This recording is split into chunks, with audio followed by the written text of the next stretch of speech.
bohong dan hina.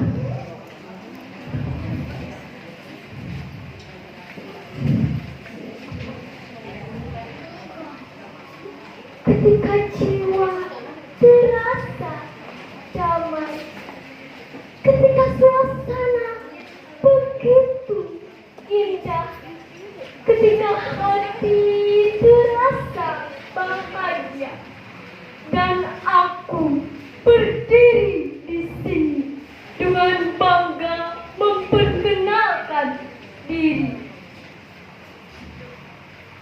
Perkenalkan, saya dengan nomor urut 4 akan membawakan cerita yang berasal dari Kalimantan Tengah. Cerita ini diangkat dari cerita rakyat Nusantara yang ditulis oleh Ibu Nani Setiawati pada tahun 2013 yang berjudul Dohong dan Tenang. Begini ceritanya. Kisah pada zaman dahulu kala di Kalimantan Tengah ada sebuah kerajaan yang bernama Kerajaan Kalang. Kerajaan ini dipimpin oleh raja yang mempunyai putri yang cantik jelita. Selain cantik, dia juga berperilaku baik. Contohnya, sopan dalam berucap, santun dalam bergaul, serta hormat kepada orang yang lebih tua. Ia bernama Putri Intan. Maka tak heran jika seluruh rakyat sayang dan hormat kepadanya, kecuali satu orang dalang istana yang iri bahkan benci kepada Putri Intan apabila Putri Intan mendapat pujian dari rakyat. Hingga suatu hari, awas kau Putri Intan, aku akan menyingkirkanmu dari istana ini.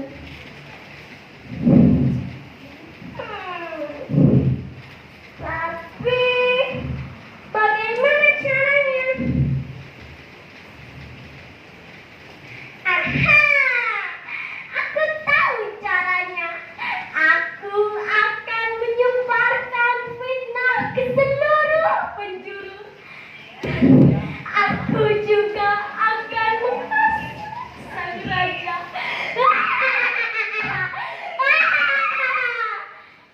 Keesokan harinya, dayang itu melakukan tipu muslihatnya. Dalam waktu yang tidak terlalu lama, fitnah itu telah tersebar ke seluruh penjuru. Rakyat percaya dan mulai membenci Putri Intan. Setelah berhasil menghasut rakyat, dayang itu mencoba menghadap sang raja. Ampun, Baginda Raja, sikap Putri Intan benar-benar sudah keterlaluan. Ia selalu memeras rakyat. Sebagai seorang putri istana, tak sepantasnya ia berlaku demikian. Mendengar ucapan dayang itu, raja pun marah dan mulai membenci putrinya sendiri. Sementara itu, hari demi hari Putri Intan jalani dengan penuh kebingungan dan sakit di dalam hati. Ia pun mulai bertanya kepada ibundanya, "Bunda, apa sebenarnya kesalahan Ananda hingga orang-orang benci Ananda?" Putri, barangkali ada sikap Ananda yang sengaja ataupun tidak sengaja Ananda lakukan. Saran Bunda, Ananda harus lebih berhati-hati dalam itu pun bertingkah laku. Putri Intan semakin bingung karena dia merasa tidak pernah menyakiti hati orang lain. Karena penasaran, dia bertanya kepada dayang-dayang istana, bahkan inang pengasuhnya. Tetapi tak satu pun dari mereka yang tahu. Putri Intan semakin bingung. Akhirnya ia menghadap ke sang raja. Ayahanda, Tuhan segala kerendahan hati, Ananda mohon ampun ayah. Apa sebenarnya kesalahan Ananda? Kau masih bertanya kesalahanmu apa? Ayah sangat kecewa padamu. Mulai hari ini, ayah tegaskan kau pergi dari istana ini. Pergi kau. Dengan terhuyung-huyung dan menangis terseduh-seduh, Putri Intan keluar dari istana. Setelah keluar dari istana, Putri Intan menjalani hidupnya menjadi rakyat biasa yang tinggal di hutan seorang diri. Karena rakyat telah membenci Putri Intan, keseharian Putri Intan hanya berburu dan mencari buah-buahan yang ada di hutan sekitarnya.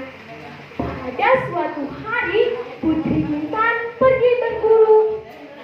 Tetapi tak satu pun hewan buruan yang ia dapatkan. Ia pun memutuskan untuk pergi ke tengah hutan. Sesampainya di tengah hutan, Putri Intan tertegun dan berkata, "Wah, asri sekali hutan ini. Pohonnya besar-besar, daunnya rindang dan lebat. Tapi ada gelap. Oh, rupanya sinar matahari tertutup oleh daun yang besar dan rindang ini." Tiba-tiba Putri Intan dikagetkan dengan suara tawa yang begitu menyeramkan serta sosok nenek yang menakutkan berdiri di hadapannya.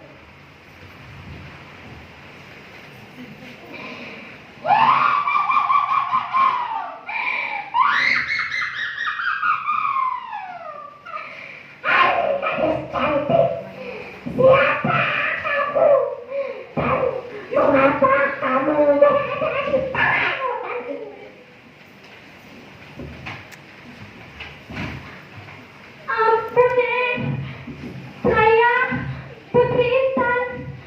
Keberadaan saya di sini karena ayahanda saya telah mengusir saya dari istana.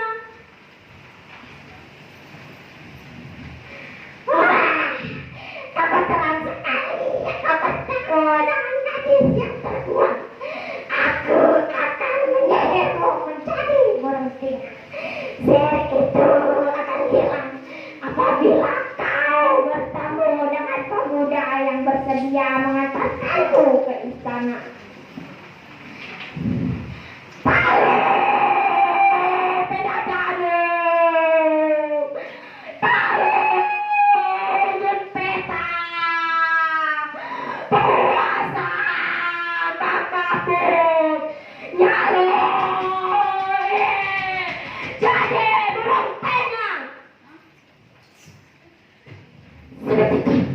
Wujud Putri Intan berubah menjadi burung pinang. Usai menyihir burung Putri Intan, nenek itu tiba-tiba menghilang. Keseharian burung pinang hanya hinggap dari satu pohon ke pohon lainnya, berkicau merdu. Pada suatu hari, ia melihat pohon berbuah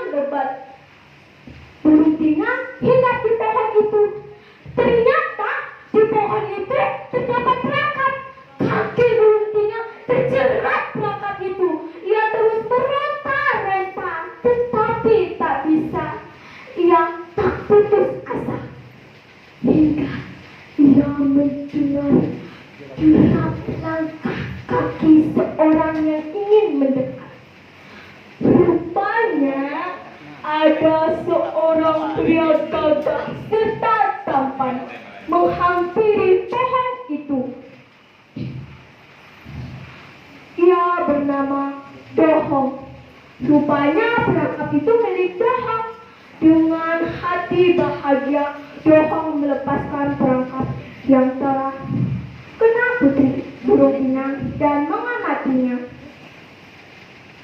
Wah, indah sekali burung ini. Bulunya halus, kicauannya merdu. Baru kali ini aku mendapat hewan buruan seindah ini.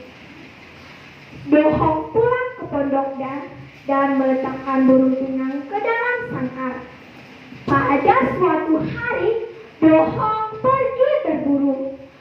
Tetapi tak satu pun hewan buruan yang ia dapatkan. Hari menjelang siang dan Dohong merasa lapar. Dohong pun memutuskan untuk pulang ke rumahnya. Sesampainya di rumah, Dohong terkejut. Mengapa ia terkejut? Karena Dohong melihat makanan yang begitu lezat telah tersedia di pondoknya. Dohong langsung menyantapnya dengan lahap. Tanpa berpikir, siapa yang memasak untuknya? 3 kali berturut-turut hal yang serupa ia dapatkan. Karena mulai penasaran, ia menyusun rencana. Keesokan harinya, Dohong pergi berburu. Tak jauh dari pondoknya, matanya mengintai ke arah pondok itu. Tiba-tiba, Dohong melihat asap yang begitu tebal keluar dari sangkar. Seketika muncul wanita yang begitu cantik serta anggun. Dohong terpana dan mulai menghampiri wanita itu. Hai gadis cantik, siapa kamu? Dan mengapa kamu berada di tengah hutan ini? Saya Putri Intan, Tuan. Keberadaan saya di sini karena ayahanda saya Raja Kalang telah mengusir saya dari istana. Putri Intan menceritakan peristiwa yang telah dialaminya kepada Dohong dan meminta pertolongan kepada Dohong agar bersedia mengantarkannya ke istana. Dohong mematuhi permintaan Putri Intan. Keesokan harinya mereka pergi ke istana. Dohong menceritakan semua kejadian yang telah menimpa Putri Intan dan Raja mengerti dan mulai menyesali bersalah perbuatannya. Raja mulai mencari dayang yang telah memfitnah Putri Intan serta memasukkannya ke dalam penjara. Akhirnya Dohong dan Putri Intan dinamakan dan Dohong dinobatkan menjadi pewaris tahta kerajaan. Hidup mereka berbahagia. Nah, teman-teman, dari cerita tadi dapat disimpulkan pesan moralnya adalah hendaklah kita selalu menanamkan sikap sopan kepada orang tua dan suka menolong dengan ikhlas.